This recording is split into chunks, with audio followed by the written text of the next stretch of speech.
So it's time for some wrestling news, and we got a couple topics to cover today. Now, the first one comes from Charlotte Flair and Andrade. So, a couple days ago, it was revealed that Luke Harper went ahead and applied for a trademark for his old independent wrestling name, Brody Lee. Now, why would he do that when he's currently with the WWE? Well, probably because he wants to leave the WWE and he's getting ready, he's trying to prepare for once he leaves, for once his contract ends. Because it's no secret, Luke Harper's been wanting to leave for a while. Back in April, on Twitter, he announced that he requested his release. Now, obviously that hasn't happened, he hasn't been granted his release, but looks like he's preparing for once his contract comes to an end by securing his old wrestling name so he can use that in the independent scene, because obviously he won't be able to use Luke Harper there. Now, how did this tie into Charlotte and Andrade? Well, in a surprise today, it was revealed that Charlotte Flair and Andrade, a day after Luke Harper filed for his trademark, went ahead and applied for trademarks of their own for some wrestling names. So according to Fightful, Charlotte Flair went ahead and applied for the trademarks, the Queen of Wrestling. I mean, they already call her the Queen all the time, but except for the wrestling part, so that's likely going to be what she'd use outside of the WWE, and also the name Ashley Flair. Ashley's her real name anyways, same with Flair, except it's not typed like that. And as far as Andrade goes, he applied for the trademark El Idolo, I don't know if I'm saying that right, and La Sombra. So he applied for both of those, and I probably pronounced both of them wrong, but you get the point here. You see the names on the screen. And that brought up a bunch of questions.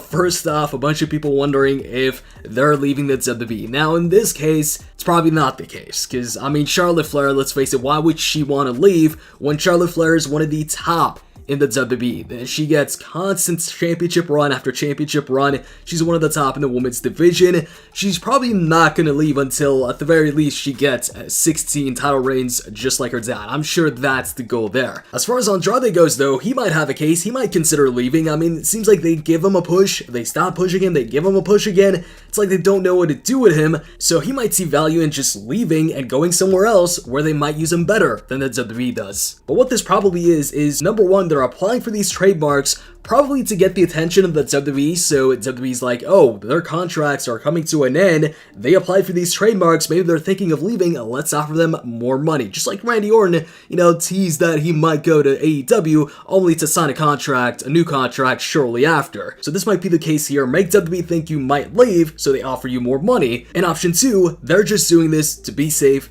just in case, because you never know what might happen. Hey, Flair might have told Charlotte, hey, go ahead, trademark a bunch of stuff, just so you make sure you own it, because he was annoyed a couple months ago that WWE was using the man for Becky Lynch, and that was his thing, that he came up with that. So there was an issue there, so he might have gave her some advice on that stuff. But are Charlotte Flair and Andrade leaving WWE? Probably not, but definitely interesting that they go ahead and trademark those names. Now, moving on to the next topic, it looks like one of the biggest YouTubers on the platform with over 20 million subscribers is interested in getting in a WWE or AEW ring. And I'm talking about the current YouTube boxing champion coming off a win against Logan Paul, KSI. So this website called allhiphop.com posted up an article on KSI today titled KSI expresses interest in wrestling for WWE or AEW, and that's because they had an interview with him a couple days ago, and they pulled out a video that he did like 4 years ago where he actually wrestled in a match for a video. And they were like, hey, we saw this video of yours. Tyson Fury recently was in the WWE. Have you ever thought about jumping into the WWE? So he went ahead and said this.